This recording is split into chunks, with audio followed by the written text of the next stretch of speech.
Why not?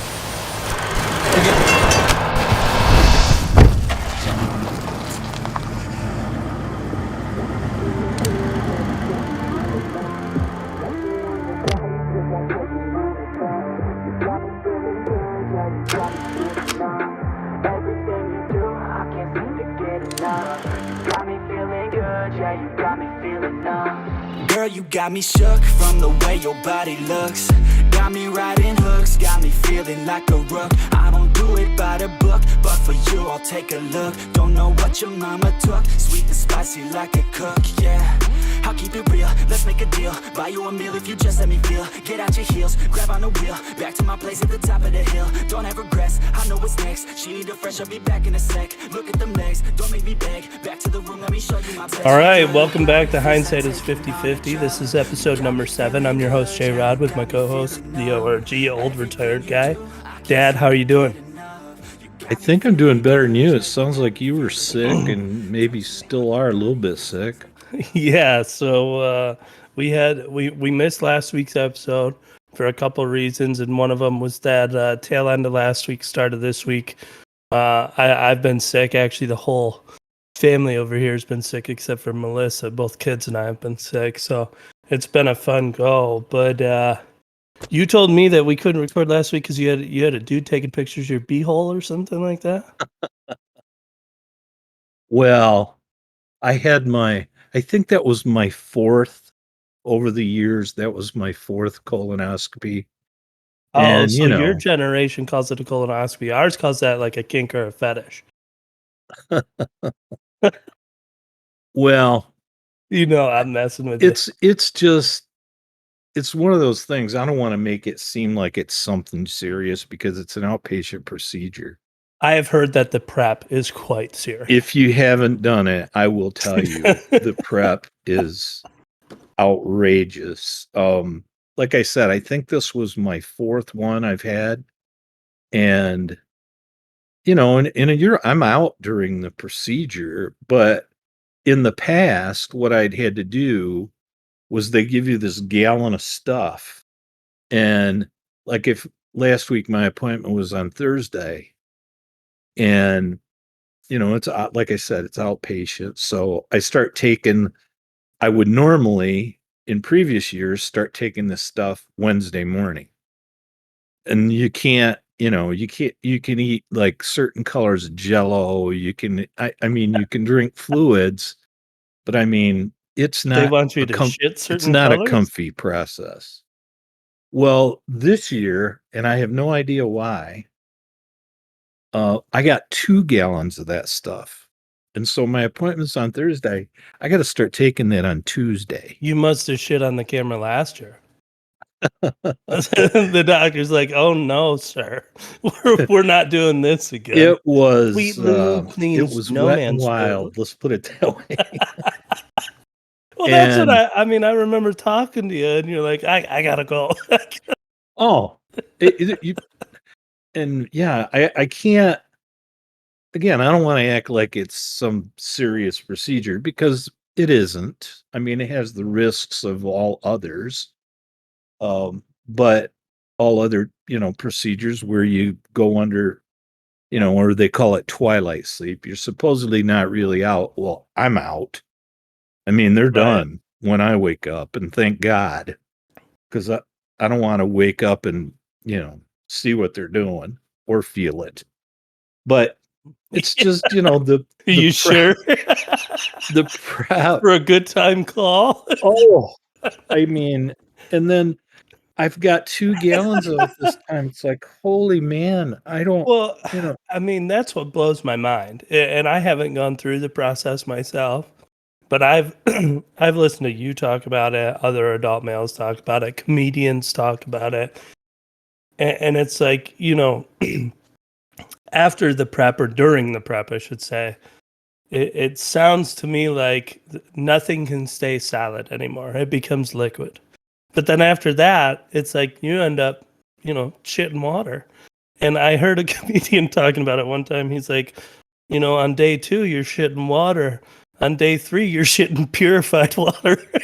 Oh, It's I just, it's so you clear. know, Well, I remember from Two and a Half Men when Charlie Sheen was doing Two and a Half Men, he had to have a colonoscopy for whatever reason, and he came limping through the house during the prep, and he said, and somebody asked him how it was going, and he said, "I think I just saw a piece of Hubba Bubba I swallowed in the 5th grade."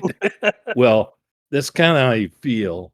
But again, everything went fine. That's good. I'm Your glad. mom went with me and brought me home because you have to have a driver after being She under. watched. No, I didn't ask her to. But, yes, so everything went good. Now, you said that your kids it's been through your house. We watch Jacob's, kids, Juliana and Jackson, on Tuesday, and and they both had colds. And I mean, we got concerned about Jackson. And so, shortly after noon, we ended up taking him. Well, we met Jennifer at the hospital, at the ER, and they admitted him. He had pneumonia. I didn't know if you knew that.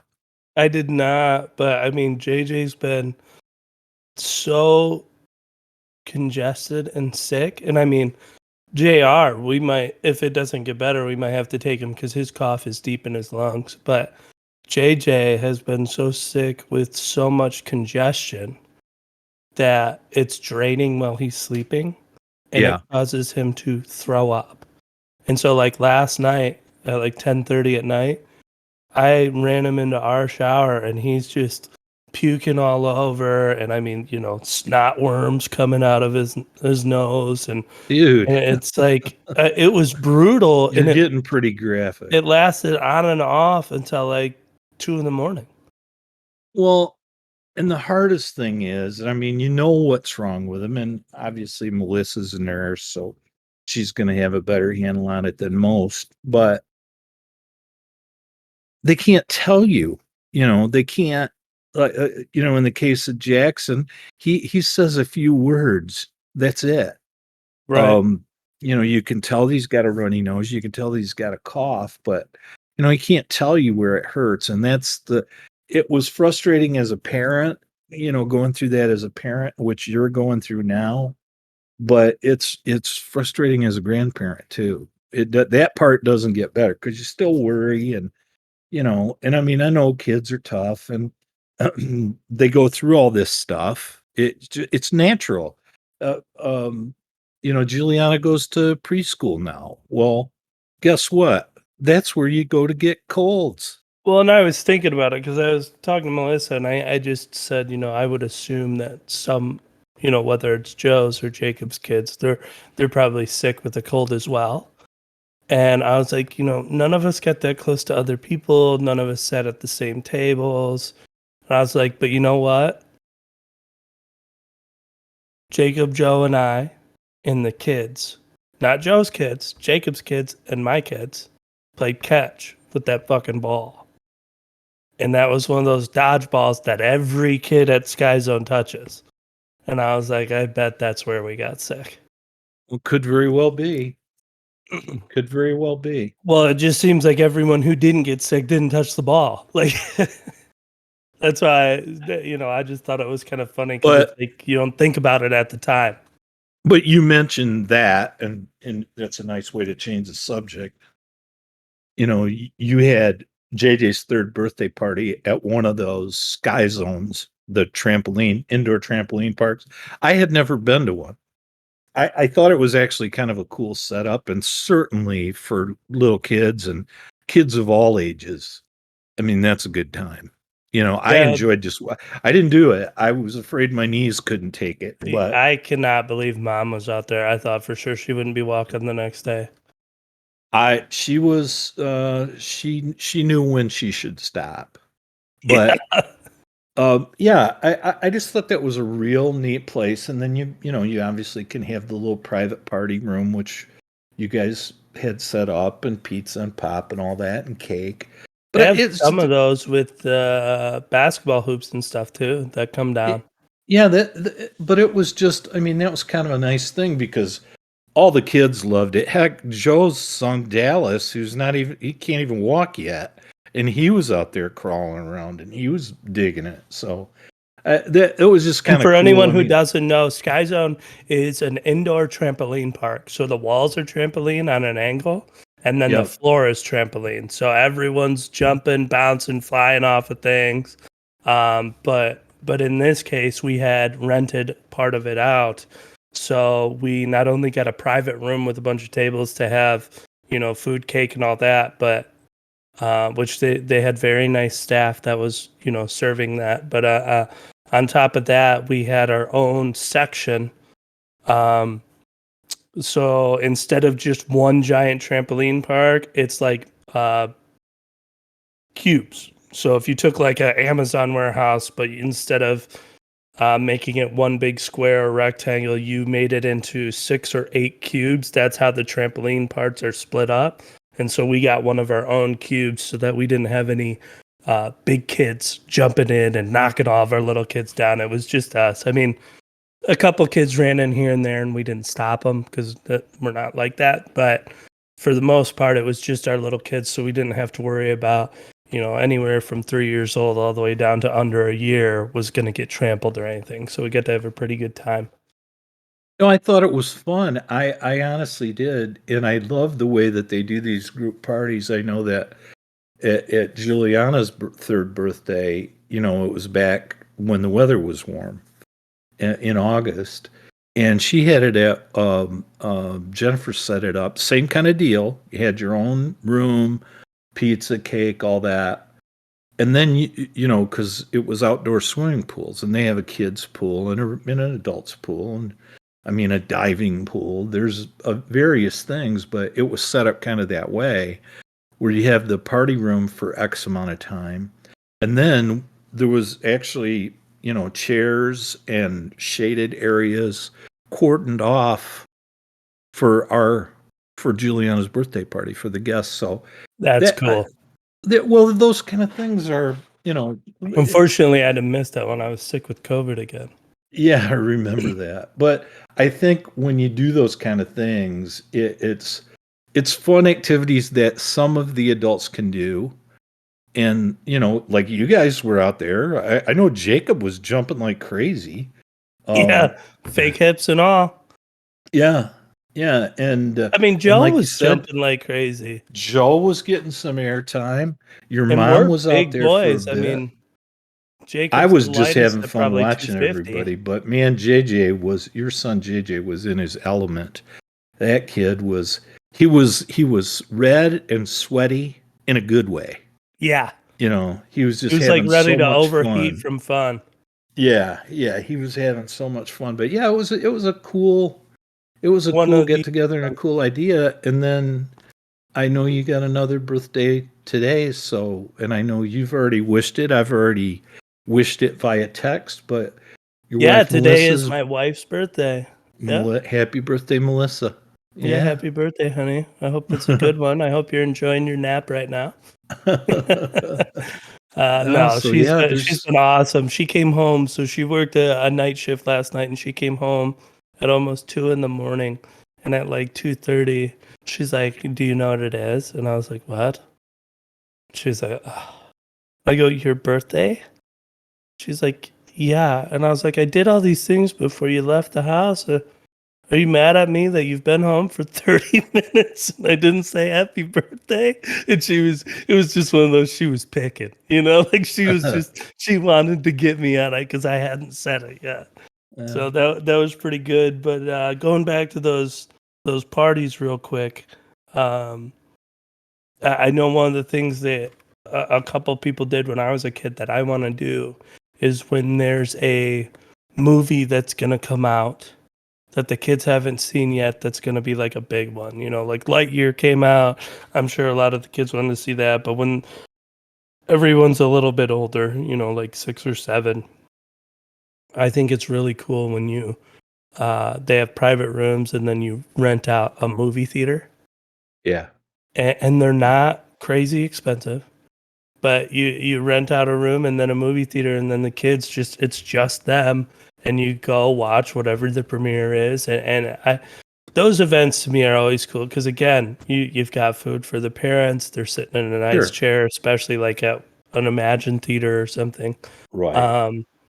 And you know, it's nice when everyone can enjoy it, and it's not just something where you're sitting there miserable. Like, No, I do think that's nice. that's cool. It is cool. And I told Jane, she asked me, she goes, well, because I didn't go on the trampoline. I mean, I haven't been doing the best anyway with my back and stuff. And then, my knees, I have 2 artificial hips and my knees haven't been good for 30 years. You got a dead man's knee. I got a cadaver's tendon in one knee. But so I wasn't going to go out there. I didn't want to chance that. And she said, well, did it seem like a long time? I go, no, I was cracking up. I was watching the little kids and then watching your brothers, jump up and down. And I mean, Jacob was getting some serious hang time. Joe was getting up there too, but I was having such a good time watching all the grandkids. It didn't seem like super long to me, and I didn't even set foot on the trampoline, but I sat there and watched and had a good time. I think they cut it. I think they split it nice. We had a half hour to check in to make sure all the kids got socks and wristbands. Then we had an hour to jump, and then an hour to eat and have cake and all that. And I thought it worked out perfectly. And one of the things I enjoyed the most was the little kids were jumping, but then like us as adults, we'd go out there and like kind of try and trip them up by popping the trampoline a little bit lower, but nobody went overboard. So no one got hurt or trampled, but we're just like making them stumble and they're giggling and they're falling on top of each other. And it was a pretty good time. No, it really was. And those kind of parties, when you can, we're grandparents. We're going to put up with whatever we have to put up with. That's just part of the deal, Even if it was something that wasn't fun for us, we'd still do it because they're our grandkids. And we'd do it, gladly. But in those kind of cases, like at the swimming pool, I went in the pool with the kids. And at Sky Zone, I had on a different day, I might have tried it.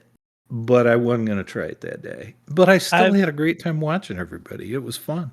I've always enjoyed that aspect that I think just like I don't know that everyone notices, but I've always enjoyed it about our family, whether it was an event, a wedding, a birthday party, or Sunday dinner at grandma's. You didn't just show up and eat and leave, but at any point, you could feel comfortable saying your goodbye and go continue the rest of your day.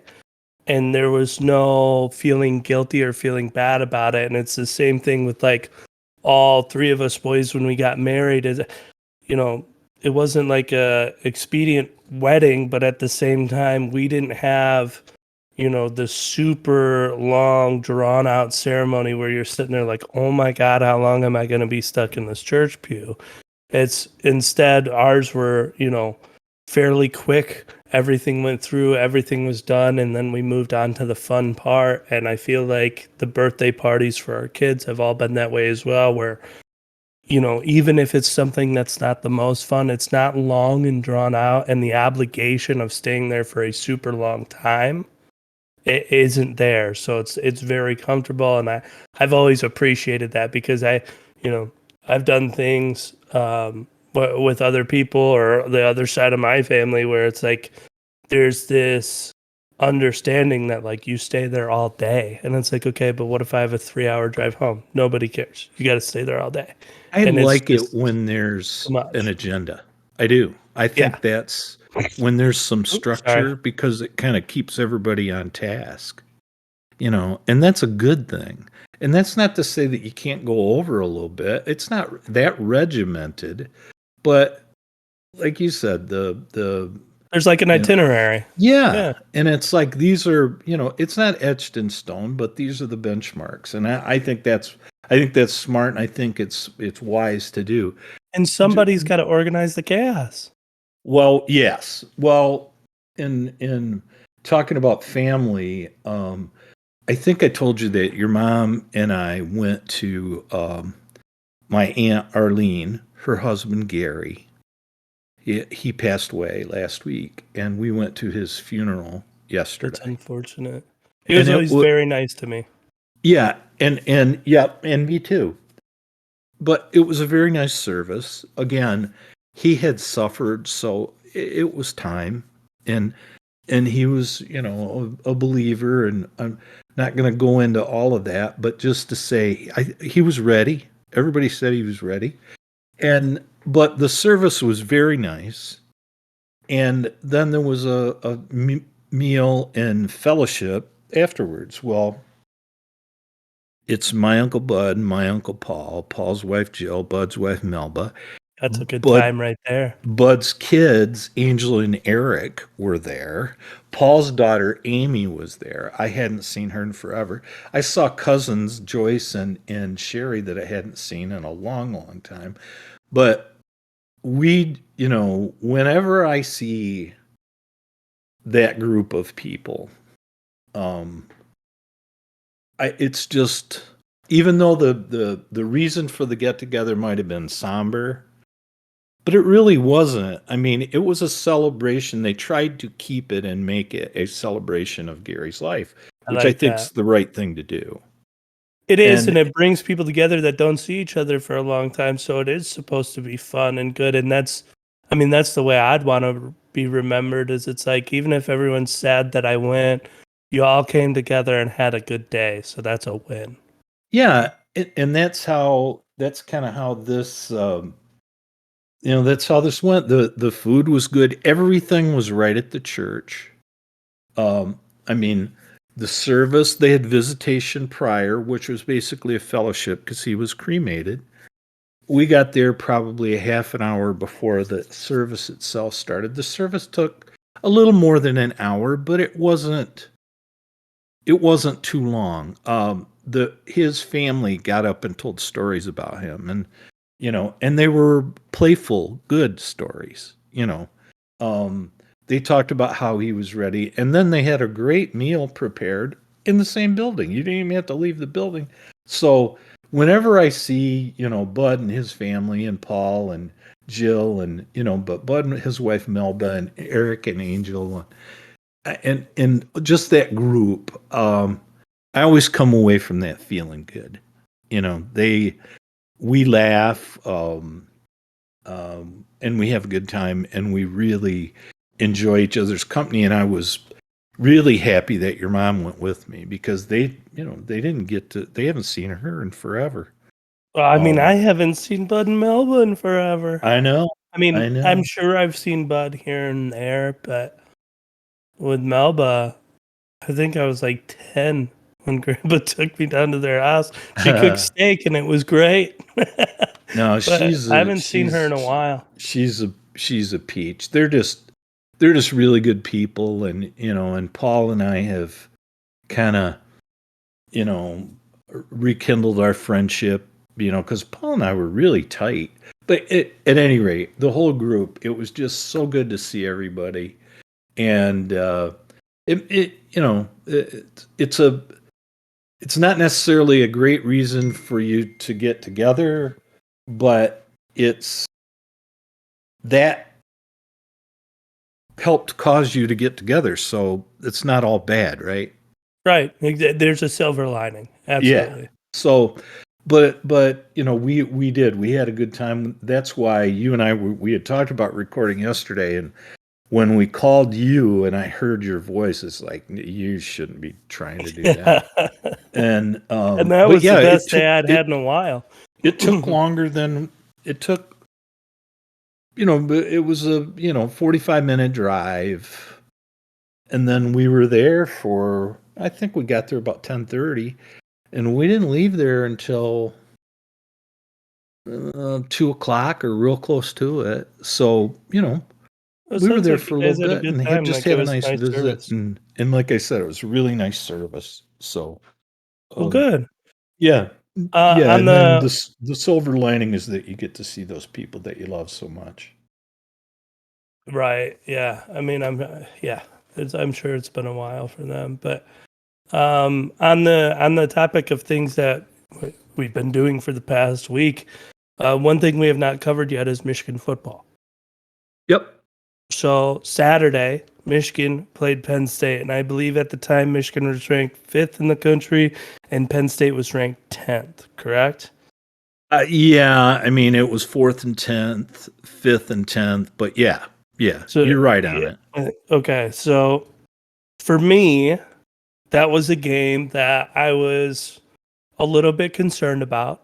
And I think the biggest reason I was concerned was that it would be a letdown just because they were a ranked opponent, just because it was Penn State. I was worried that even though I thought we should beat them handily, I thought that maybe it would be a letdown game for us. And boy, was I stunned. And I mean, jumping up and down excited. I mean, Michigan kicked the living shit out of Penn State. I mean, that was embarrassing. I mean, they throttled them. What did you think about the game? Well, I really thought that Michigan would win the game, and I really thought that Michigan would win by double digits. I remember you told me you said at least 10, I think. Yeah, I didn't see that coming. And to the guys who were announcing the game, to the guys who were hosting in the studio at halftime, to the guys who were talking about the game afterwards, that game wasn't that close. I mean, it could have been 55-10 easily. Right. And well, I mean, at one point they had, like 14 points, and one of them was because our QB tripped and threw a pick six. And it was just like, you guys shouldn't even have those points. And there's a couple times where a penalty or miscue happened here or there, and we had field goals. And I don't even remember what the final was. Do you? The Michigan game? Yeah. 41-17. Yeah. What a rout. Yeah. But it wasn't that close. No, and everybody, to a man, everybody said that. Like you said, they had one first down in the first half, and we only led them 16-14 because of that pick six. Here's what I take away from that. And you know how I feel about the SEC. And Alabama got beat. Tennessee was riding an emotional wave. Yeah. It was due. When you play Alabama, they're going to get your best game. And it was at Tennessee, and Tennessee won the game. Do I think Tennessee's a better team than Alabama on a neutral field? I do not.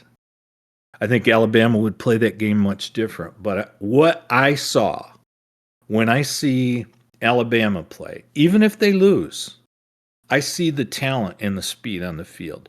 Even when Georgia trips up and Missouri hangs with them when they're favored by 30, there's a big difference between those two schools and Michigan. I believe that. I think Michigan's narrowing the gap, but I still think in pure talent, there's a big difference. That's what I feel, and there's that much difference at least between Michigan and Penn State. Penn State's what is Tennessee ranked? I think they moved up. They might have moved up to 3.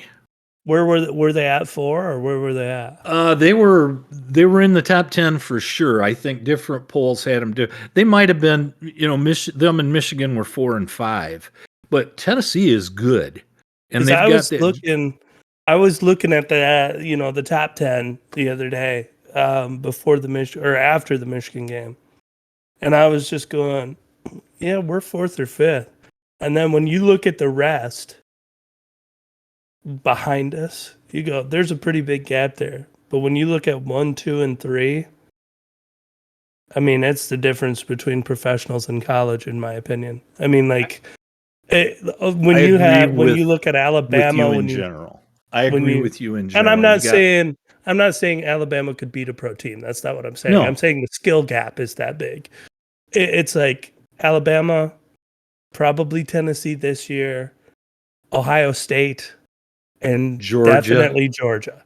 It's like those 4 teams are so far above the rest of the NCAA. And it's like, you might jump up and bite them once. Fine. But I'm talking day in, day out, all season long. It's like the skill gap between them and other people, or other teams, even top 25 teams. It's just so big. I mean, you're looking at it going, do we even want to go to the playoff? Like, I want Michigan to have a good season, but do I want to watch them get beat by 40? I agree with that, and that's what I mean. And I would agree that Ohio State's in that group, because you look at the talent on that team. I mean, their best receiver, and he's far and away their best receiver, has hardly played this year. Right. And they are loaded. And I don't like the Buckeyes, but I'm not stupid enough to say that they're no good, because they're really good. But I tell you, if you watch, you just described it on a national level. Like, and trust me, Jared, I believe Alabama will have things to say about this before this season's over. Their season isn't done. And they will have things to say about the national title, whether it's knocking somebody out of the playoff or whether it's getting themselves into the playoff. Absolutely. That team is stacked. But when you look, and I've watched this Big Ten postgame show, and some of it's amateurish. I think you and I could do better. But I do like a couple of their commentators. Jake Butt is generally on there. But I really like Howard Griffin. He played at Illinois, and he won 2 Super Bowls with the Broncos. And they talked about it. With that, nationally, that separation, like you said, Georgia, this year Tennessee, Ohio State, and Alabama. But say every year that we can think of, it's Georgia, Alabama, and Ohio State. And then we've had Clemson in there a few years. And that Georgia since Kirby's been there. When what they these guys for a little are bit. saying at a conference level, and it's not Jake Butt saying it, it's the other guys. The Big Ten, they always joked about it. It was the Big 2 and the Little 8. It's getting to be that way again. Because Michigan, when you watch them play against Penn State, just like you said, Penn State had 1 first down in the first half. Because of a fluke play, they were in the game.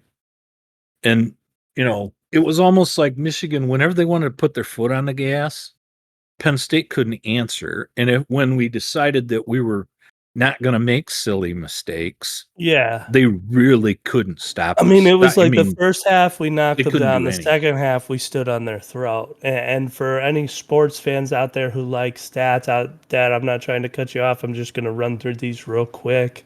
But it's like, at the time, Penn State was number 10, Michigan was number 5. The final score was 41-17 Michigan. Michigan 7-0. Penn State is 5-1 now. Michigan had a 93.6% win chance, but right before the game. But then this is the total stats. Michigan had 1 turnover. Penn State had none. Penn State had 268 total yards. Michigan had 563 with 418 rushing. They had 28 first downs. Penn State only had 10. And the time of possession, Michigan held the ball for 41 minutes, 56 seconds, and Penn State had the ball for 18 minutes and 4 seconds that entire game. That's incredible. Well, you brought up something that reminds me of another thing that happened in that game. Penn State had 14 points at the half. One of them was on that silly pick 6, and that was a flukish pick 6, but it was a mistake by McCarthy. But it was still flukish that it even happened, because it bounced off 2 or 3 guys, and then the guy caught it in stride and walked in the end zone. The other play was a read option, which that can happen with especially a fleet-footed quarterback. Now, Sean Clifford is not that. he's better on his feet than McNamara, but he's not anywhere near what McCarthy is. But he Right. had like a 60-some yard run on a read option play where he kept it. That was their offense in the first half. You take those 2 plays out of it, and I know you Well, can't. Well, I'm looking at the scoring summary right now, and it gives me the drive. In the second quarter, Penn State had 7 plays for 75 yards and a touchdown. They had a 47-yard interception return for a touchdown. Those were back-to-back in the second quarter. Well, one In of the- those in the 70-some third- yards was a 60-some yard run by Clifford. Right. It's only a 2-minute and 18-second drive. Yeah.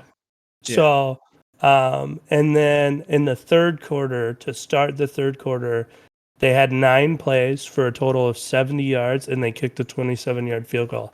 That's their entire stat line for the game. Those 3 drives. All Well, I'm 2 saying drives and 1 pick. is that when you look nationally at those, and this year we should include Tennessee, and maybe we shouldn't include Alabama. But I tell you what, by the end of the year, my belief is Alabama's going to be in the conversation. They just needed someone to piss them off again. But if That's what if happened. you look at the way that Ohio State and Georgia and Alabama seem to be above everybody in talent. Yep. If you break it down the Big Ten, obviously Ohio State's there. Michigan, I'm not saying they got the talent of Ohio State, but they have separated themselves from most everybody else. And they in got that. enough And- talent to jump up and bite them. And that's the thing that I think is different about like the Big Ten and the SEC than the other conferences. And I think the SEC is way better than the Big Ten. But it's like, you go ahead and take Penn State and play them against 99% of the other schools in any conference in America that's not the Big Ten or SEC, and they're going to beat their ass. But Michigan's going to kick the shit out of Penn State. Well, the same thing goes for the SEC, just on a bigger scale. It's like, Alabama's got to do this SEC stuff all season long. And so does the rest of the SEC. It's like you take a middle-of-the-road team in the SEC, and they are going to be tough, including for even, I think, the best of the Big Ten. They're going to be tough for them to handle because the SEC is just a monster. And it's like, I do think that people forget, like you might see another team that has 2 or 3 losses on their record in the SEC and kind of dismiss them as one of the best teams in the nation. And it's like, man, if you put them in the Big Ten, they're probably undefeated, or maybe they go head to head with Ohio State. But it's like, there are a lot of teams through both conferences that I feel that way. I think even someone like Maryland, who's better this year than they've been, if you put them out in like the WAC or anything like that, I think they'd be a dominant team. And I really do feel like people miss that mark a lot of times because we watch a powerhouse, right? You watch Michigan stomp Penn State, and then you go, oh, Penn State sucks. And it's like, okay, but when they go out of conference or when they play the other weaker teams in our conference, you're going to watch Penn State roll some people. Well, Penn State went to Auburn and beat them like 41-12.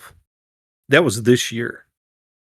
And then after the Penn State Michigan game, this is something that I heard, and you tell me when you've heard this said before.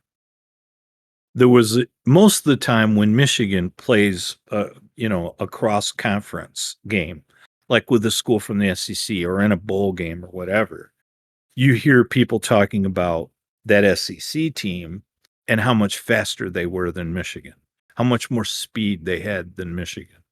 Well, these are Big Ten announcers, and they're talking about the level of speed on the field between Penn State and Michigan is marked.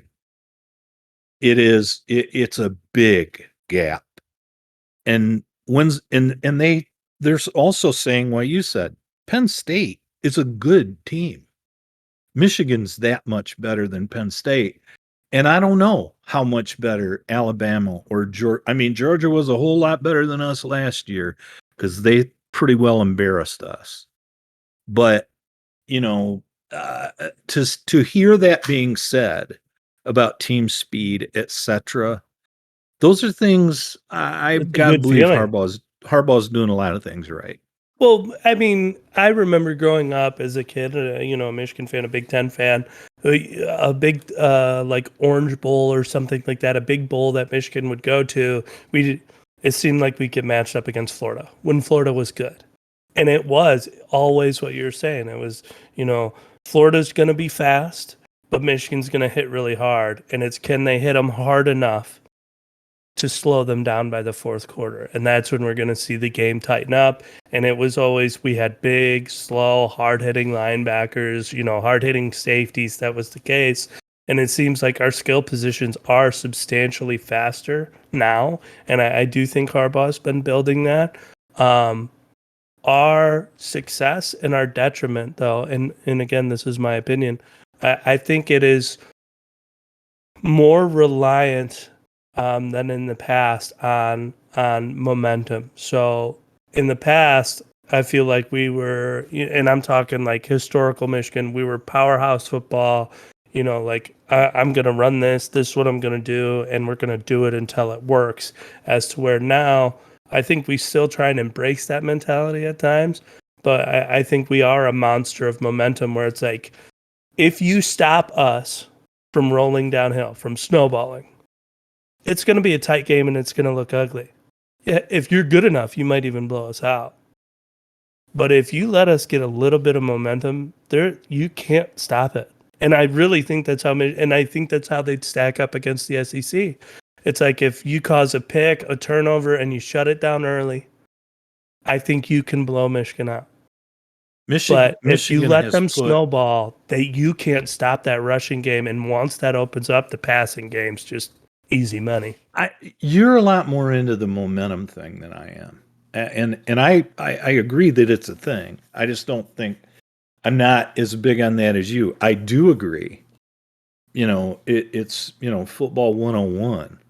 If you can run the ball, you'll be able to pass the ball better, for sure. Because then the play action fakes mean something. When you can actually run the ball, because then you can go deep.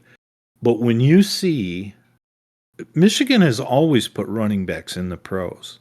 They always have. I mean, other than a few years where, the Rich Rod years and Brady Hoke years, and maybe they did then. I think they actually did then.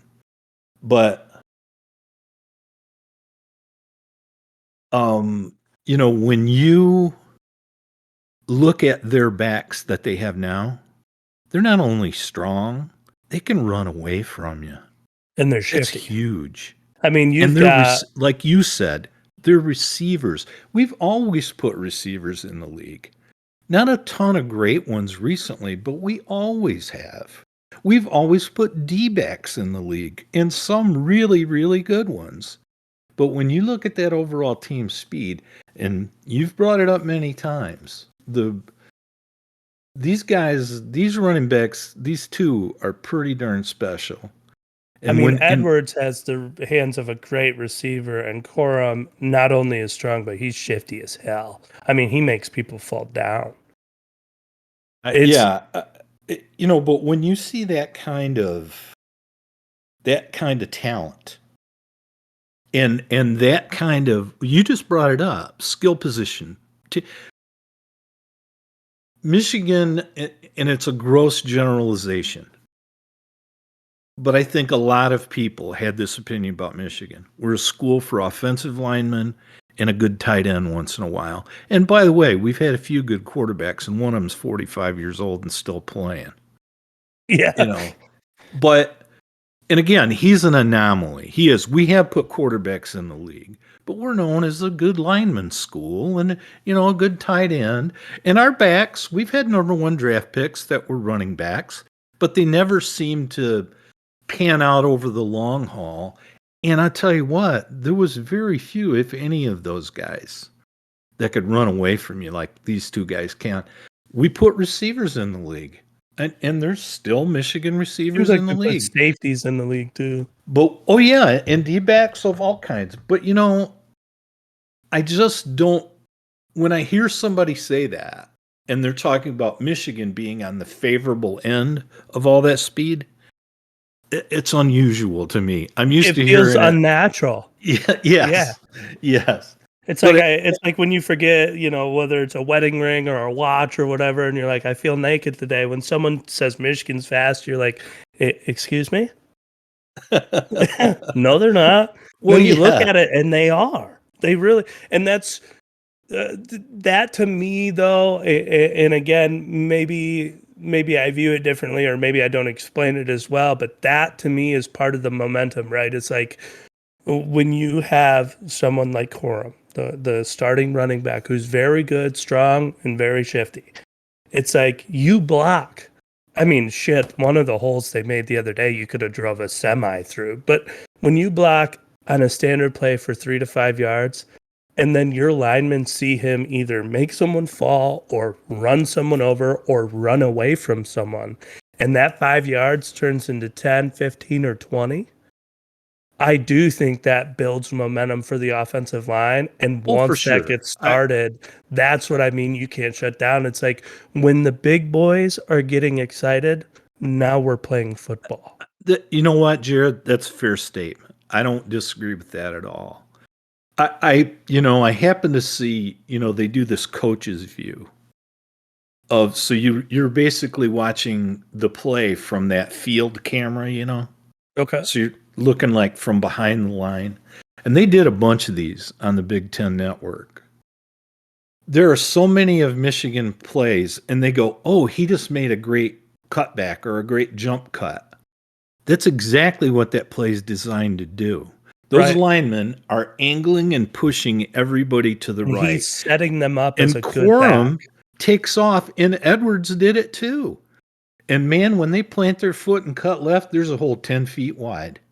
And guess what? One of those big boys has got himself a linebacker that he's trying to flatten. Yeah, yeah. Or God forbid he's teeing off on like a safety. Yeah. Now you're taking it to the house. But it's that there were shuffle step right in the beginning on those tiny little cutbacks or counters. I love that, and I completely agree with you. I think people get lost in it, and they think it's the back doing all the work as far as cutting back, and it's like, no, the linemen are pushing down, right? They're trying to force you to get penetration, but to one side, and then it's a delay step, right? And he's setting up the blocks for his linemen to make it a little bit easier, and then he's going where the play is supposed to go. And I do think it's a very intelligent style of running. From coaching. It's an influence block that turns into bury you block. Yes. They're trying to guide you to go this way. And then when he cuts back, guess what? Now I got the angle on you.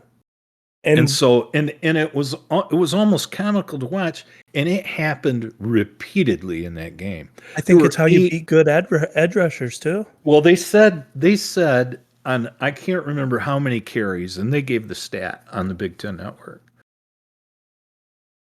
Between Edwards and Corum, on 70% of the carries they had between them, they weren't touched until they were 8 yards down the field. Now, there was some inside runs where obviously they got touched at the line of scrimmage, even got tackled for a short loss. And somewhere like on 70% of the runs, they didn't get touched for like 8 yards. And you get one of those guys in space, that's huge. I mean, I know that Edwards can do his thing, but I didn't think in the past. I knew Corum was a good back, but until this season, I did not realize how hard it is to even get a finger on that man when he's in space. I mean, he has made all conference people fall to the ground and not touch him. And his jump cut with his acceleration, his 2 to 3 step burst is incredible. But going back to the type of blocking that you were talking about with linemen, one of my favorite things about those cutback plays is when you get the over penetration of the D line, and then you get a lineman pushing more on the shoulder instead of square up on the chest. I think a huge part that maybe is overlooked is that a lot of times those blocks ends similar to a pancake where the lineman ends up on top of the D lineman. And when you run the ball as many times as Michigan does, I think it's like having a 300-pounder lay on top of you for 4 seconds. That wears you down that much faster during the game. And I think it's huge having that type of run style and those type of blocks. Well, and and everybody talks about the kid and how hard he works and how hard he has worked, and he's an amazing back. And you know what? I don't He's a know that good he'll kid win the too. Heisman. I hope he at least gets to go to New York. I hope he obviously doesn't get hurt and continues on this path of success. And he just seems like a genuinely nice guy too. Obviously, Yes. I don't know him personally, but he just seems like a good kid and just a hard worker. And you got to love that when a guy has success. But he is a dynamic back Fun to watch. for sure. And Edwards too. I tell you what, Jared, this CJ Stokes. I mean, he was in the penalty box because he fumbled a couple of games ago. Yeah, back in the doghouse. Yeah, but that kid can play too, and he finally got in at the end of the Penn State game and got a couple of carries. But like we were talking a couple weeks ago, I bet you that guy carried a football around with him. Dad, are you there?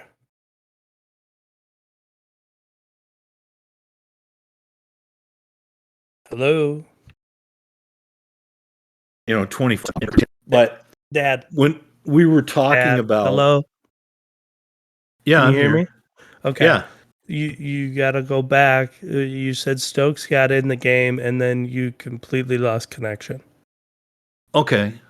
So you said Stokes got in the game.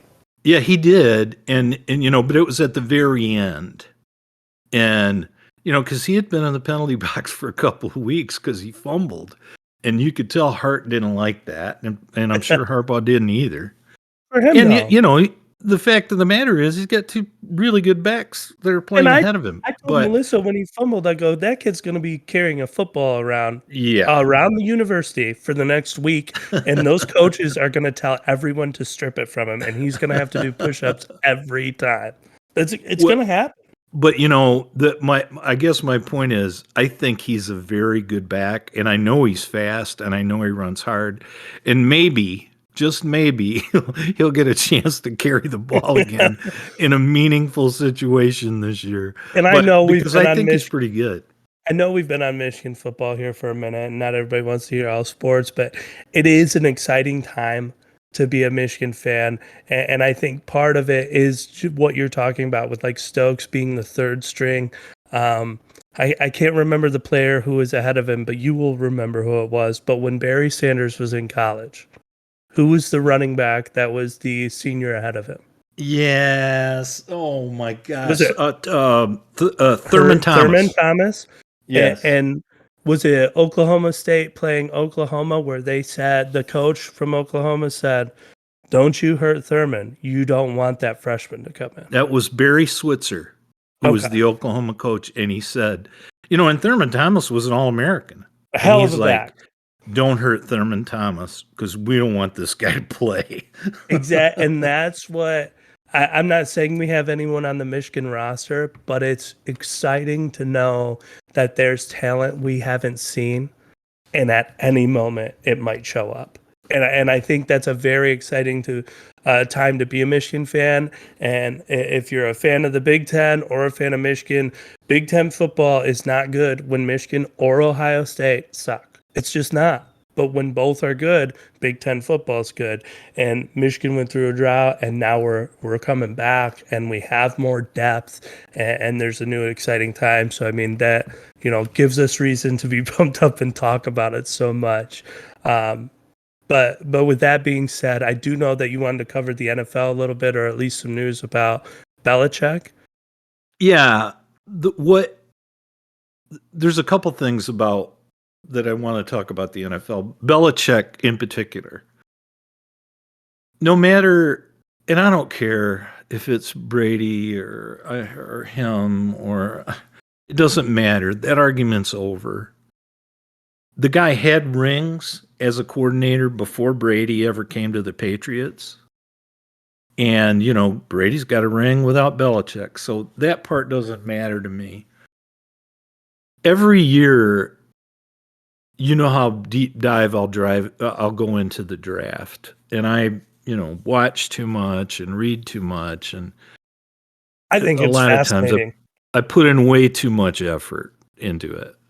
But last year, because I was trying to get Alan, I was trying to surprise Alan, and I was joking with his wife, Wendy.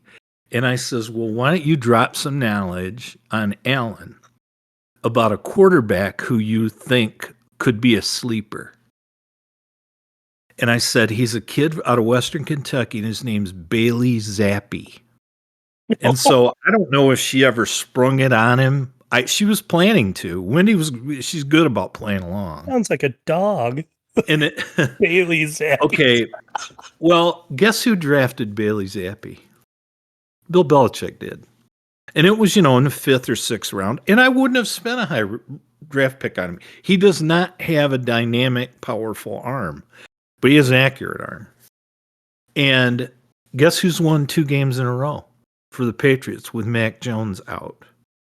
The Patriots started off, they were 0-3, I think, when they played the Lions, and then they were 1-3, and now they're 3-3.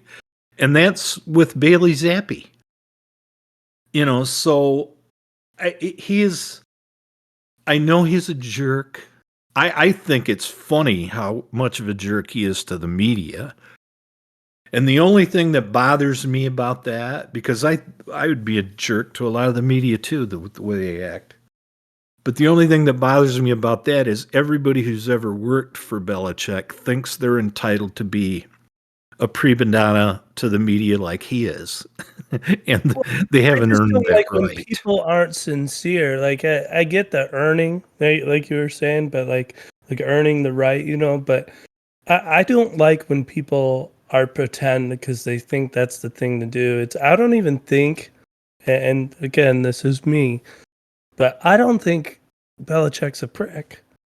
I think his attitude is like, I'm here for football. You don't fuck with me, I won't fuck with you. And he just wants to be left alone. And I don't think there's anything wrong with it. In fact, I think it's kind of silly that they have all of these forced interviews. I'm not saying there shouldn't be some so that we can be informed, but it's we push their buttons all the time. It's like, it's about time somebody told them to go fuck off.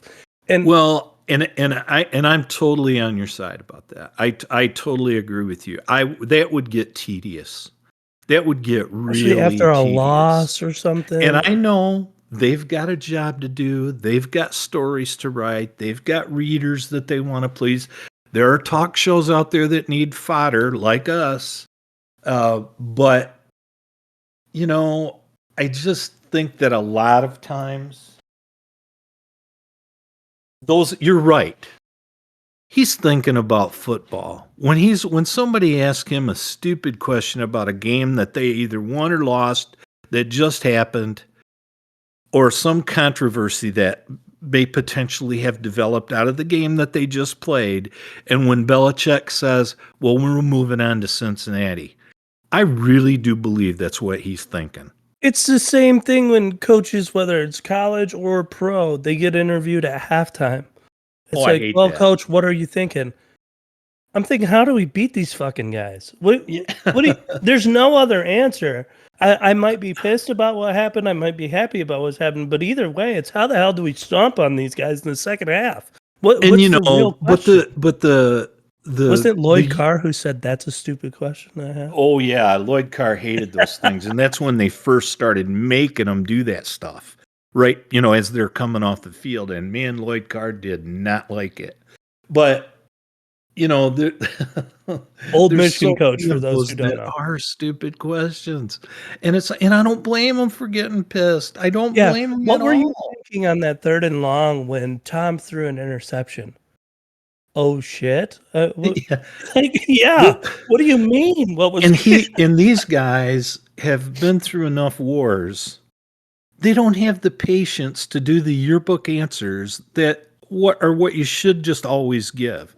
Well, and we've got to run the ball better, and we've got to stop the run, and we can't turn the ball over. Okay, you've got a guy who's got to control 53 men.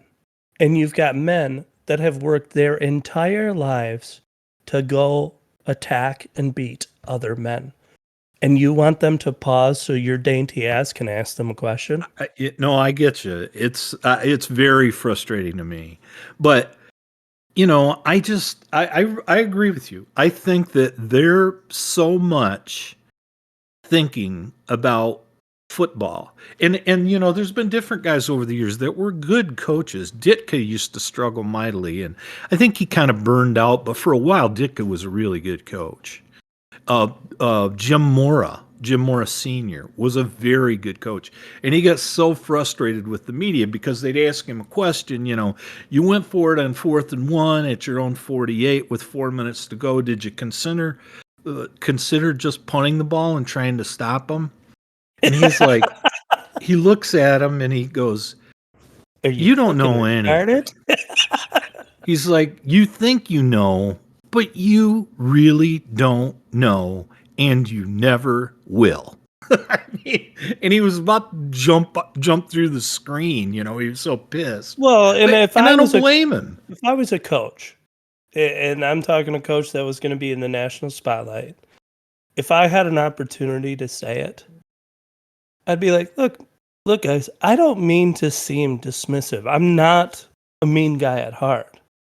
But you got to understand, my profession is to get after people, motivate people, give them structure, and win games. And that is not PC. And you want me to come out here and answer a question that's a waste of my time, but I also have to be politically correct. That isn't in my background. I'm going to say things that offend people. And if you don't like it, you don't have to play on my team.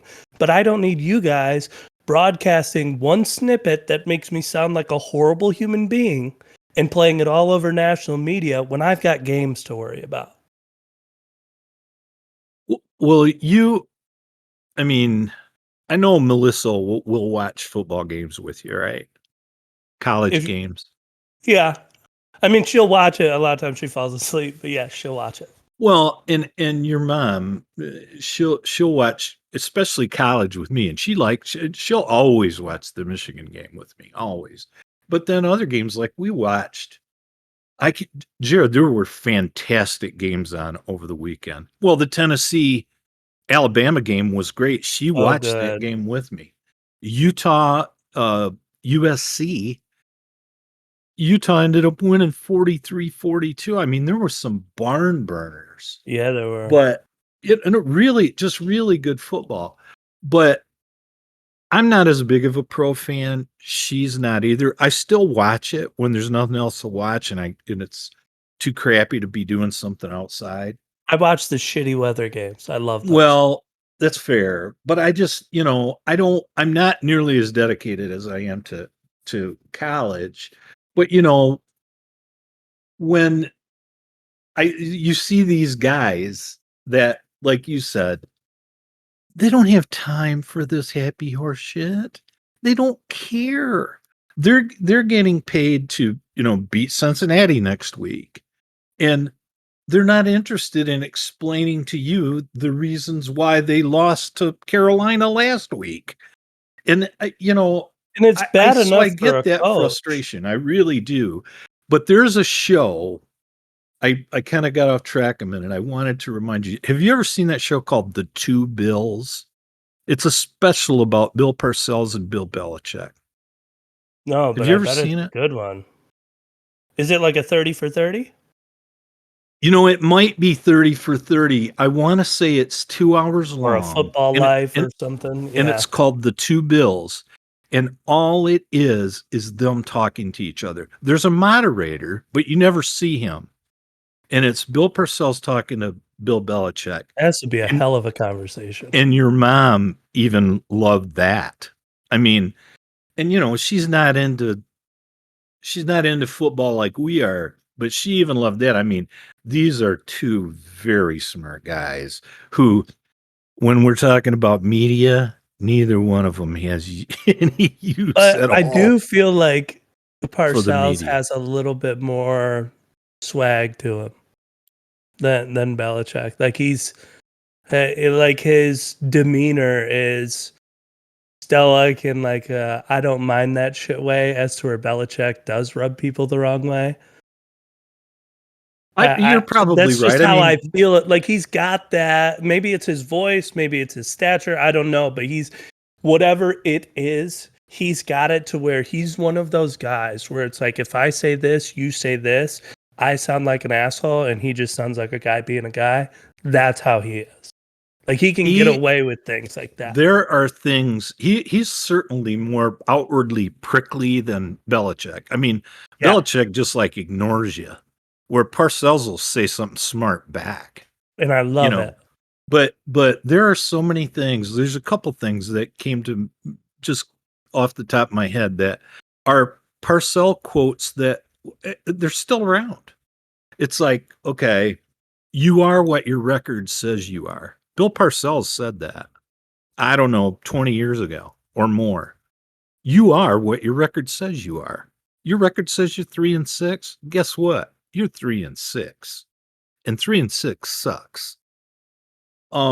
He said, because he was struggling, he always has struggled. He always says there's a difference between being injured and being hurt. If you're injured, you can't play. If you're hurt, you can play.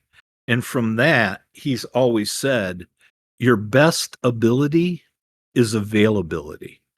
And people still say that. I mean, he is, he's iconic in a lot of ways. And I never had a problem with the fact that he was bristly toward the media. And I never had a problem with Belichick being that way either. They've both got skins on the wall. So guess what? In my view, they're entitled. They want to be a prick. They can be a prick. That's how I feel about, and I know a lot of people don't like him, and that's fine. But that's how I feel about Saban and like his super fast handshake and jog off the field. He's earned it. Sure. I don't think he should snub anybody, but like he's earned it. Leave him alone. But I was looking up, just by infamy, Bill Parcells' top quotes, and there's 6 of them, but the top one is the one that I love because this is how I view Bill Parcells as a person, is by this quote. The only players I hurt with my words are the ones who have an inflated opinion of their ability. I can't worry about that. I love that quote. That's pretty good. Its second one is, success is never final, but failure can be. I mean, that's perfect. Yeah. But no, I mean, I do think coaches get screwed in that, but I almost feel worse for the players because I think there's multiple things that need to be considered when you're talking about the interviews afterwards. And I always loved the way Marshawn Lynch handled it with the no comment. I thought it was hilarious, but you're talking about an athlete who's trained his entire life, who's working super hard, pushing weights, running, dedicating his body and his life to a sport, and he made a mistake, or maybe something out of his hands where his teammate made a mistake, and you want to grill him about it with a microphone in front of his face. I think that is just horseshit. And I think, athletes shouldn't be put in that position. It's bad enough coaches are, but I really do think athletes get the wrong end of the deal. And the biggest thing of that I think is overlooked is we have to realize, I think reporters have to realize what's being bred, especially in American sports. I can't speak outside of it, but the NFL is probably one of the biggest contenders for this. A lot of these guys, they're not finishing formal education. A lot of these guys had help through school just to get them on the field, and they've made it here. So let's stop putting dudes who aren't trained to be calm in front of a microphone. They're trained to be aggressive on a field. They're not, professors and people who majored in psychology that have a 4-year degree. These guys only got to a school because they were good at a sport. And I'm not saying all of them, but a lot of them, because they were good at a sport, and then they didn't even finish the degree. They got into the league, and now you're putting them on the spot, and you're going to be shocked when they say something that's not PC. I think the reporter's the idiot in that case. Well, you're probably right, especially certain things for sure. Try to put somebody on. It's trying to put somebody on the spot's bad. I think my Parcells and days is Belichick, numbered. neither one are going to. They're not going to put up with that stuff. I know I've sent you this poem, and it's quite long, and I'm not going to read it, but it's called "The Man in the Glass," and Parcells lives by that. It's like, and he really, and he'll recite maybe the last couple verses, which are fairly short, but it's basically about, you know, if you can live with the man in the glass, the person that you see when you look in the mirror, that's who you got to satisfy.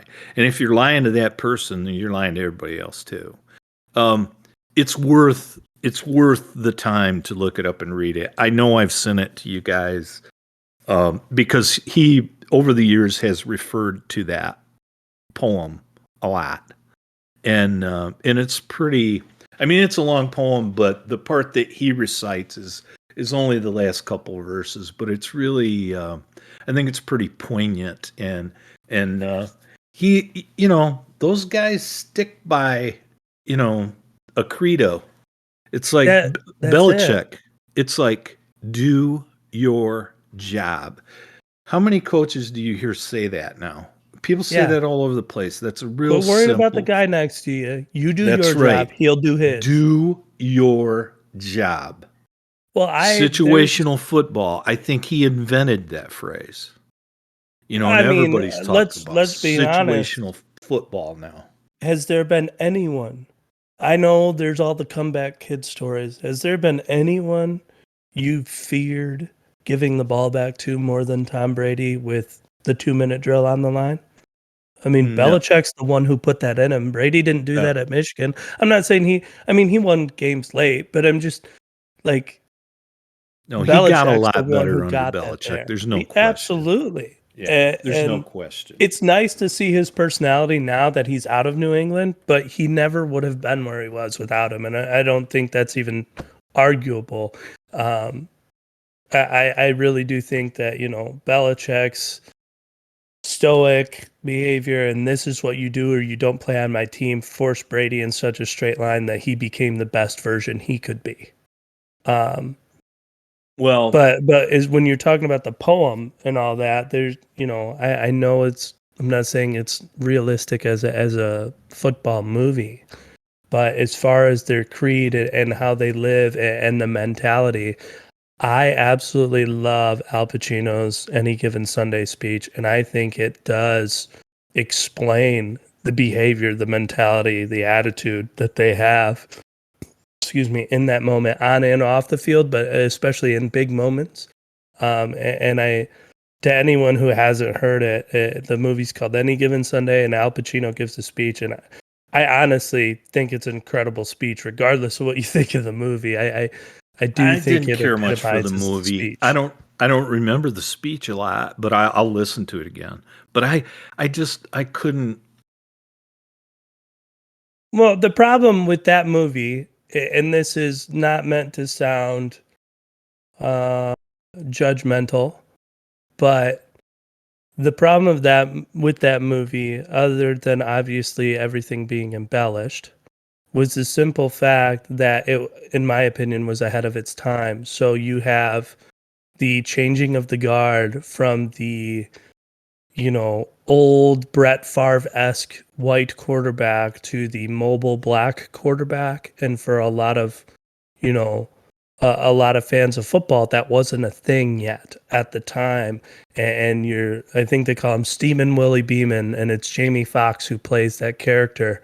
And he's coming in and he makes a lot more gutsy gambling decisions, and he's very flashy and he's about the bling and the media. And that wasn't what football America was used to. We weren't, used to Right. all of that. And I think it rubbed a lot of people the wrong way. And part of that can spoil the movie for what I would say the old white suits. If you had to put it in a category, the old white guys who founded football, who are used to football, who made the rules for football, are now watching a movie that's supposed to idolize football, but it's showing a changing of the guard that wasn't in their eyes yet.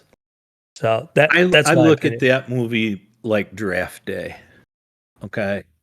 Draft day was entertaining. I liked it. I I've never been in an NFL draft room. Never. I've never been in an NFL war room during the draft. I spent a lot of time watching and listening and reading. So I think I know enough about the draft that I know a lot of the stuff that happened in draft day was just total bullshit. It doesn't happen like that. It was entertaining. And I guess I felt a lot that way about any given Sunday is that I just couldn't take it too seriously. I saw it. I saw it in the theater. You and I might have seen it together because it was entertaining, but I just didn't take it like too seriously. And it just didn't seem like real to me. I think that segues into our next topic actually quite perfectly, because for someone like you said, you love the draft, you love getting involved. I think we both like Hard Knocks. Some of when it shows the personal lives of people, and some of it, what's going on the field, all of that. But as someone who's as invested as you are, when something isn't real, it doesn't seem right. It's like it doesn't fit. And you had said that your friend Woody had wondered if we were going to talk about guns. Yeah. And you and I talked about this previously before we started recording, and you said you were going to see what types he would like, what he would like us to talk about, whether it's specific firearms, the ones we own, what's going on in legislation, or everyday news today with firearms, whatever the case is. But when we're watching movies, when we're watching shows, and people have firearms, I'm a gun nut, and I say that, almost with quotes around it, because I love firearms. I clean my firearms. I shoot my firearms. I have many firearms that most people wouldn't have, but there are people that are way more involved, like my buddy Salam, who, can sight any firearm in a moment's notice, goes to the range all the time. His profession is actually writing articles and doing research on legislation that's happening in gun laws, and turning them into an editor who then will publish them for certain media. I guess I would say more conservative media, more gun rights media. But for someone who loves guns like myself, I will watch movies where I go, "Oh, that's not fucking real." Or a guy, he shoots a pistol, and it's like, well, how many shots are you going to fire before you reload? I can tell you don't have an extended mag. What's going on here? Or someone reloads 9 times, and it's like, buddy, are you carrying 80 pounds on a bat? On like 100% agree with you. And that's why that any given Sunday wasn't very real to me. And and it was entertaining. I will and agree that's why draft day wasn't very real to me, but it was entertaining. But yeah, I totally get that, and I'm with you on that. Well, you and I used to talk about that. I remember the first time you brought that up to me, discrepancies in movies, and I hope you remember this as well, because I still laugh about it when I think about it. You paused a movie when I was a little kid, and you showed me the first thing that bugged you like that. Do you remember what it was? Sure, I'll remember when you say it, but I'm not. It was the movie Twins. What? It was the movie Twins with Arnold Schwarzenegger and Danny DeVito. When they go into that bathroom, I think they just bought like shirts or something at a gas station, but they go into a bathroom and they set a Coke bottle on top of the hand towel machine. And when they wash their hands, it's it's empty. It's almost empty. And then when they finish washing their hands, it's like 3/4 full. And you paused it and you go, "Did you see that?" And I was like, "What?" And you go, "Look at the pop bottle." And you're like, it's things like that just drive me nuts. It's like, come on. Just and it's like, I remember seeing that. I remember laughing about it with you, but it's true. And obviously that's a little example, but when you're passionate about it, right? Like you are with football. I mean, I'm that way with football, but football movies don't bug me quite as much. I do notice that I pick at them. I love the movie Remember the Titans. I still pick at scenes from that movie where I'm just like, it's almost tough to watch at times because it's not as real. But definitely with guns. And so for me, when someone gets it right, it's even more important. And so with firearms, John Wick. those movies. I mean, he does realistic reloads, he does realistic shots. He did real training with people where he did shooting competition practices, and he had a whole team. So he had to speed reload and acquire targets and all that. And so watching him do real animations and real, like when you load a shotgun and you're putting all the rounds in the bottom, and then the last, like if you put all the rounds in the bottom, you fire all your rounds, and then when the chamber comes open and the charging handle's back on a semi-automatic shotgun, you can pop one shell right into the top of the chamber through the ejection port. And he does that and then slaps the charging handle forward. It's like, that's the fastest way to do it. I appreciate those little things. I just really do. Like when something is, and I've always been like that, and maybe I don't know. I don't know what that makes me. Does that make me OCD? Maybe. I don't know. Does that make me anal retentive? I don't know. It just makes you passionate. But when something's in your wheelhouse and you see something that is blatantly an error. Now, I remember the Coke bottle after you brought it up. I remember talking about that. And there's a litany of those. I can think of a movie right now, the movie The American President with Michael Douglas, and I love that movie. But there's a scene in there where, you can tell they spliced it and they got it wrong. And it's like, no, his collar was up. It wasn't down. And now you got him giving the same speech, and stuff like that grinds me. But if if it's really something in your wheelhouse, like guns would be with you, yeah, it can be the silliest thing, even on a semi-real documentary, where they're talking about, well, yeah, the asphalt paver goes this fast and it does this much. And it's like, no, it doesn't. Right. That kind of stuff drives me nuts. And it's like, just someone fires a fully automatic weapon in a perfectly straight line, like no recoil. It's like, was the fucking Terminator holding this? Fact check, please. I mean, you're spending millions of dollars. Okay, don't make it insulting to experts in the field.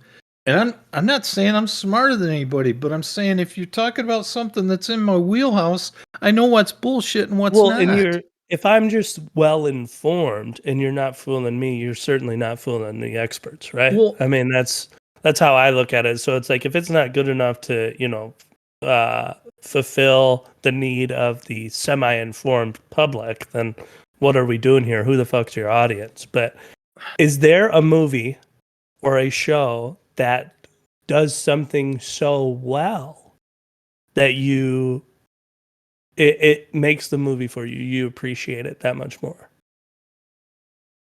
Instead of getting it wrong, is there a movie or something that does it so well? Because I have one in mind. Well, I nothing's coming to mind right now. I'm sure there is. So, but please share what you're thinking of. I'm interested. So for me, it's not the technicality of the sport or anything like that, or the exact facts. But you know that I love the movie For Love of the Game. Yes. I think it's a great movie. Yeah. And one of the things that I think as an actor, Kevin Costner gets so well is the exhaustion of a pitcher trying to throw a perfect game. Like, you can feel how exhausted he is, but he doesn't want to quit. You can feel it in those moments, and that to me builds it up as if I was watching someone do it live. He's no Clayton Kershaw. No. He'll never live it down. I'm not going to forget it. I mean, to each their own. You can do what you want to do, but if I'm stating my opinion, that's a puss move. I'll destroy my arm to throw a perfect game. And for just on drama alone, it's a puss move. Yeah, exactly. I mean, if you gave up a home run with the first pitch, everybody'd go, you know what? Great effort, dude. At least you tried. Yeah. But to shag out. Be a professional athlete that just sidelines himself and is like, It's like, oh boy, You know, you should have brought your bigger purse.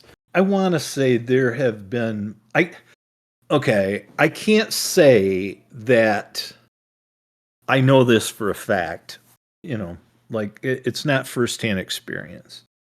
I just thought there was a large part of Dances with Wolves that I believed was authentic. I can't prove it. I wasn't there. I think it has a lot of the Jeremiah Johnson-esque wilderness survival to it. And because it's so real and times are so tough and so hard that really gives it that authenticity. Like, well, you just brought up Jeremiah Johnson. Right? That again, I wasn't there, but I'd like to think that's how things were.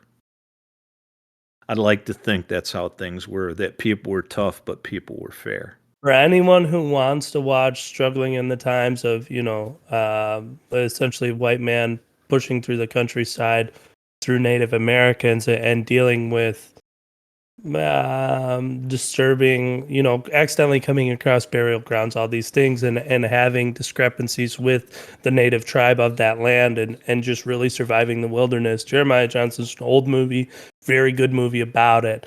There's not a whole lot of talking, and it's not, I would not say it's an action-packed movie, but it's pretty informative and definitely interesting. But if you're someone who chases action or a lot of dialogue, this is not your movie. But anyone who's interested in that era and the sustainability of mankind living outside like that, it is a very interesting movie. Based on a book called Mountain Man. Yeah. And it's just incredible. That's one of my top 3 or certainly top 5 of all time. I mean, you've got all I remember from, I mean, I know there's like movies like Gladiator and all that we watch bits and pieces of a lot, but the ones that I can remember you watching a lot were Jeremiah Johnson, Dances with Wolves, Glory, and Lonesome Dove. Yeah. I still have all those movies on my DVR. I couldn't stand it as a kid. I almost wonder if I should watch it as an adult because I think I would have a lot more passion for the movie Glory. It was just a lot for me. Like, wasn't it Denzel who was the slave? Watching him get whipped and watching them, like, was it vinegar rags they put on their feet because they didn't have socks for their boots? Yeah. When I saw that as a kid, it just, again, I didn't understand what happened then for like race and all of that, and what they were fighting for. So I didn't appreciate any of that. It was just like, oh, this is bad. Oh, that's worse. Bad choice by me. I mean, no, I don't mean like I was scarred by it. I just meant like I don't think I could comprehend the amount of passion to make it real. I dragged your asses to Gettysburg a couple of times. You did. And to Andersonville, where you peed on a cannon, and that really got me torqued. I peed on a cannon? All 3 of you peed on one of the display cannons at Andersonville Prison. Well, that's what you get. I turned around, and it's broad daylight, and all 3 of you are. Hey, okay. How old was I? Well, 6 years younger than Jacob. Yeah. So what was I like? 6 or 8? I was just following the lead. You can't blame me. I'm not blaming anybody. You're lucky I didn't piss into the cannon. I dragged you guys to stuff because I wanted to see it, and hoping that you would find some interest. And looking back on it, it was just like, that movie Glory. It's about a whole lot more things than, just that was the first Black Regiment. Yeah. Robert Gould Shaw, that colonel that led them and led them voluntarily, by the way. I mean, those are all real guys. Those, that really happened. Now, did it happen with as much drama as it did there? I don't know. Probably I do know more. that in that last charge where they all died. And that fort that they were trying to take was never taken. But but in looking back, you guys are so young, and I just I would feed off of that. Like I said, I may watch Jeremiah Johnson again tonight, and I have no idea how many times I've seen that movie. But Well, it's a think some of beautiful that. rustic movie, like you said. He befriends, he earns the Indians' trust in their country. And by the way, he's an outsider, but he earns their trust. He trades with them. And then he makes a mistake of trying to help the cavalry take a shortcut, and they have to cross through these burial grounds. And the same Indians that he's befriended come after him one at a time.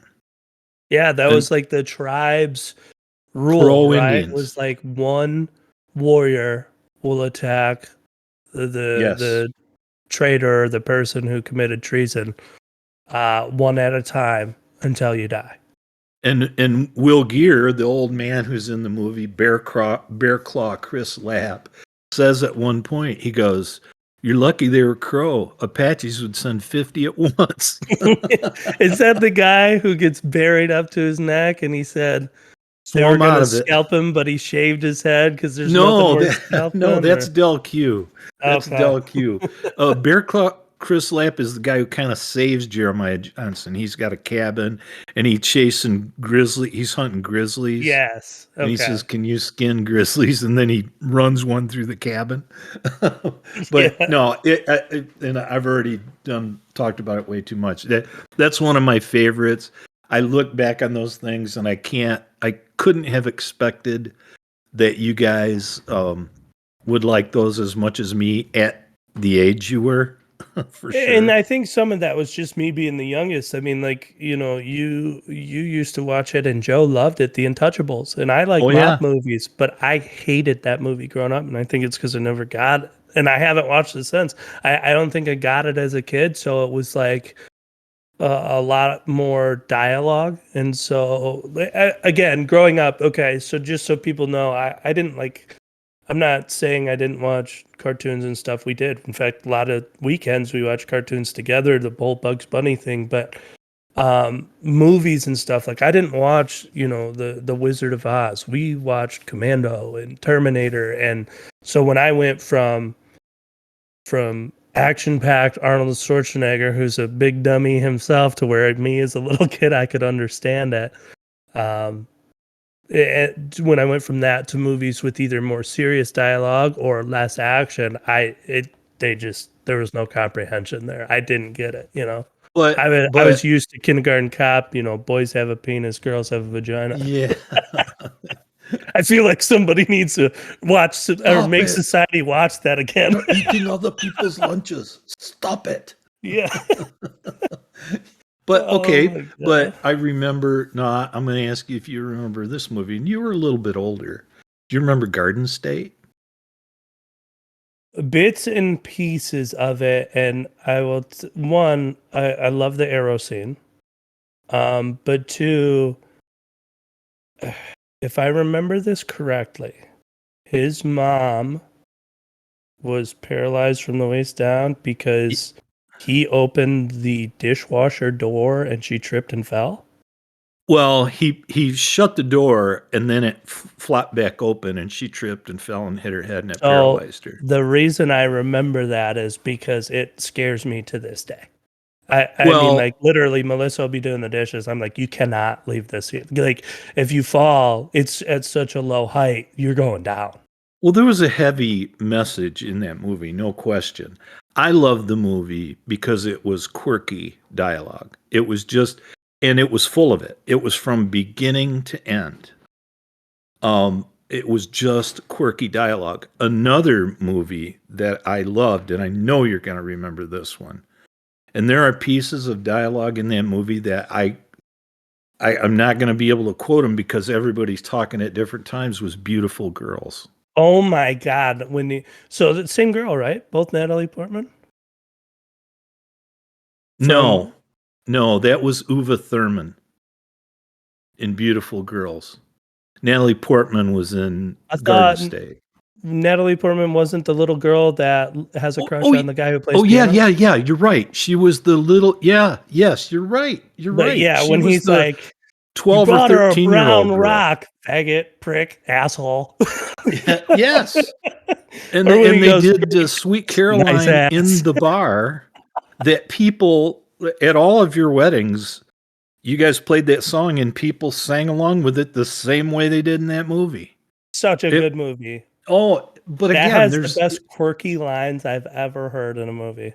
that's I to me, Garden State was much like that. It was really quirky and it was totally dialogue based. There was a message there for sure.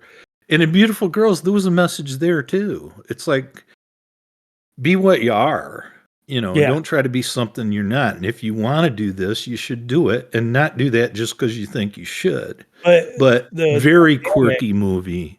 And lots in real life stuff. There's the guy he's having the affair with his high school sweetheart. And, right. just all of these It's crazy champagne. things. You bought her a fucking brown rock. Yeah, yeah. It's You've been eating champagne. shit sandwiches again. No, it's such a good movie, and that's the difference for those two for me is the dynamic in Beautiful Girls is the guys, right? Their clique, Right. whatever it was, they're getting back together. Is it a high school reunion? I don't know why I think he it comes back is. in town. It seems like it is 10-year reunion. Yeah. I think So that's what it is. it's like the clique getting back together, and then in Garden State, it is quirky, it is funny. Her little padded helmet is hilarious when she rides the scooter, but it's almost like all the outcasts kind of finding one another, and that's what I the whole find. scene in Garden State where he asks, "Are you a liar?" She goes, "Well, how would you know if I'm lying?" He goes, "Do most people call you a liar?" I mean, and the They're dog's just good humping his lines. leg in the doctor's office. I mean, come on. Yeah, I love though. Probably my favorite scene, and maybe it's one of yours too.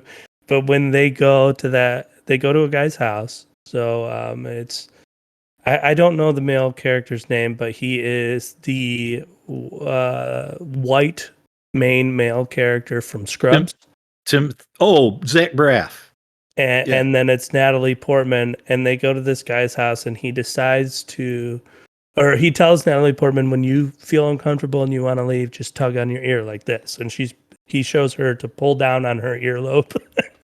And then when they go out there, this guy decides it's a good idea for them to all stand out in a yard, and he shoots. Is it a flaming arrow or just an arrow? I can't remember either way. I think it was. It might be a flaming arrow, and he shoots it straight up in the air, and they all start running. And as this arrow's blowing through the wind, people are like falling down in the grass, just panicking because they don't want to be struck by it on the way down. And after it hits the ground, Natalie Portman stands up and tugs on her earlobe so hard. And it's just such a genuine moment. Like, get me out of here. Again, I'm not.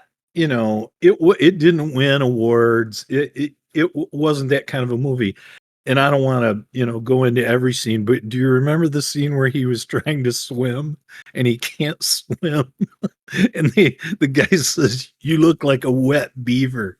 Jesus. I mean, man. Everybody in the pool, there's all these people are swimming in the pool, and he's like floundering around, barely treading water. And everybody stopped looking at him. There's 10 people that are just looking at him struggle to try and keep his head out of the water.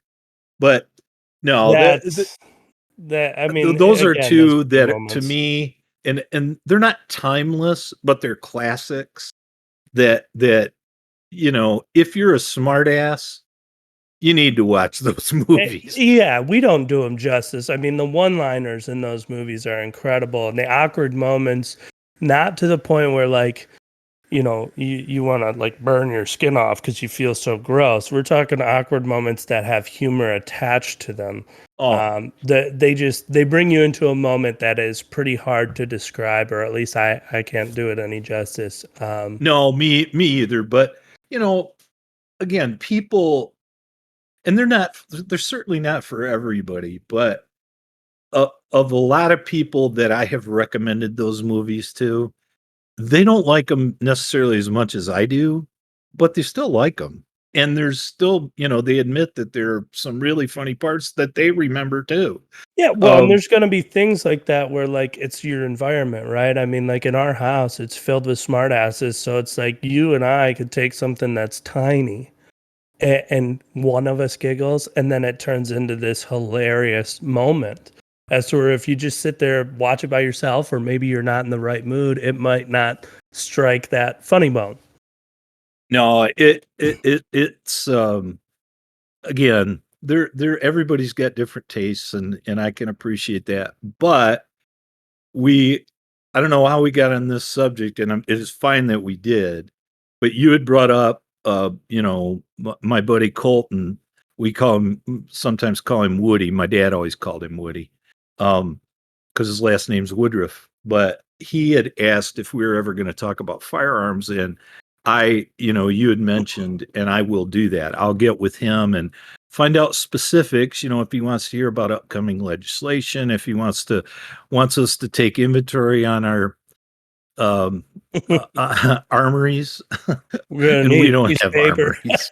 But Well, I don't even have a collection. I do. I just have a few guns, but Well, and we I've talked always about liked Uncle Bud guns. So earlier. God, we need to get a list from him.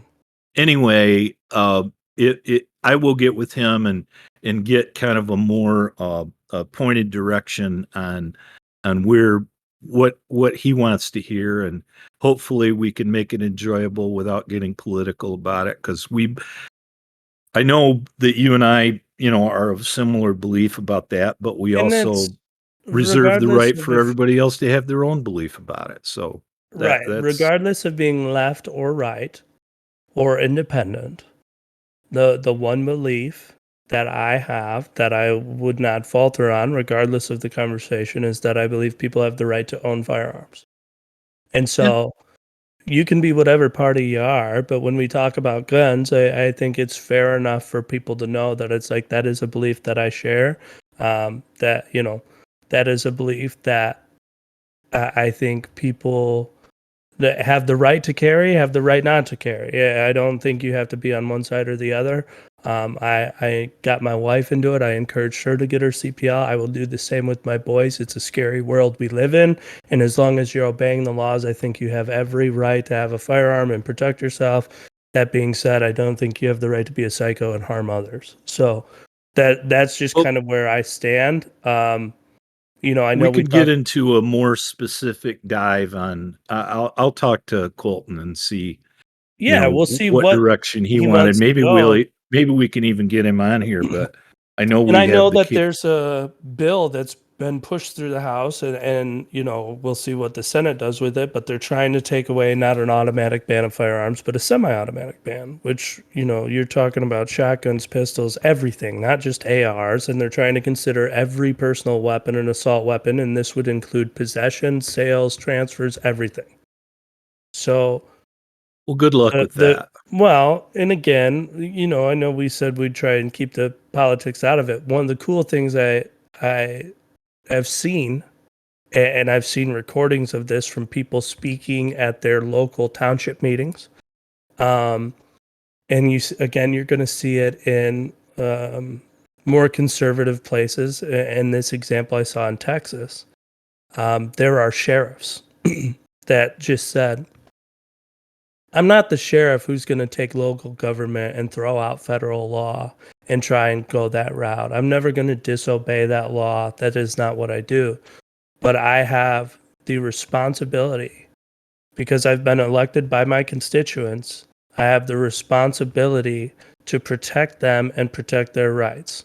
So if you decide to completely pass this bill, then I will make it my right to deputize everyone who's interested and they won't be able to run around and do things that are illegal. They won't be able to do like commit all these crimes, but I will deputize them and swear them in, because I do not have a restricted number, and I can do that with as many people as I want as long as they pass the checks, and they will be able to carry their firearms. And that's what I will do to protect my constituents. And I just, when you look at that, I thought that was a very classy way to say, I'm not going to let you strip them of the guns.